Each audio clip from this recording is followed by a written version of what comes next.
3+1+ recliner అండి. ఇది వచ్చేసి మాన్యువల్ రిక్లైనర్ అండి. ఇది చూసుకున్నట్టయితే మనకి చాలా కంఫర్టబుల్ గా ఉంటదండి. మనం స్లీపింగ్ కూడా చేయొచ్చు. 3R రిక్లైనర్ అండి. మనం క్లోజ్ చేసుకోవాలంటే జస్ట్ పుష్ చేస్తే సరిపోతుందండి. ఇలా పుష్ చేస్తే ఇది వచ్చేసి 360 degrees రొటేట్ అవుతుందండి. మనం చూసుకున్నట్టయితే హైగా ఉంది. ఇలా వచ్చేసి స్పెషల్ గా రాకింగ్ కూడా ఉంటదండి. ఈ ఐటమ్ వచ్చేసి మనకి మోటరైజ్ రిక్లైనర్ అండి. ఇది వచ్చేసి మనకి ఇక్కడ USB కనెక్షన్ కూడా ఉంటదండి. USB తోని ఛార్జింగ్ కూడా పెట్టుకోవచ్చు మనకి. ఇది వచ్చేసి ఈ బటన్ వచ్చేసి మనకి లెగ్ రెస్ట్ చేసుకోవచ్చు అండి. మనం కంప్లీట్ బటన్స్ తో ఆపరేట్ చేసుకోవచ్చు. క్లోజ్ చేసుకోవాలంటే సెకండ్ బటన్ అండి.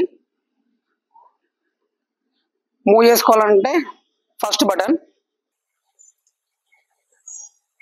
ఇది వచ్చేసి మనకి సోఫా అండి. చాలా కంఫర్టబుల్ ఉంది. దీని యాక్చువల్ ప్రైస్ వచ్చేసి 75 అండి. కానీ కేవలం మనకి వీళ్ళది ఓన్ మ్యానుఫ్యాక్చర్ ఉంది కాబట్టి 75,000 ఓన్లీ 60,000 మాత్రమే ఇస్తున్నారండి. ఇంత మంచి ఆఫర్ ను మీరు మిస్ చేసుకోవద్దండి. కేవలం మీకోసం, మన సబ్స్క్రైబర్ల కోసం మాత్రమే అండి ఇది ఆఫరు.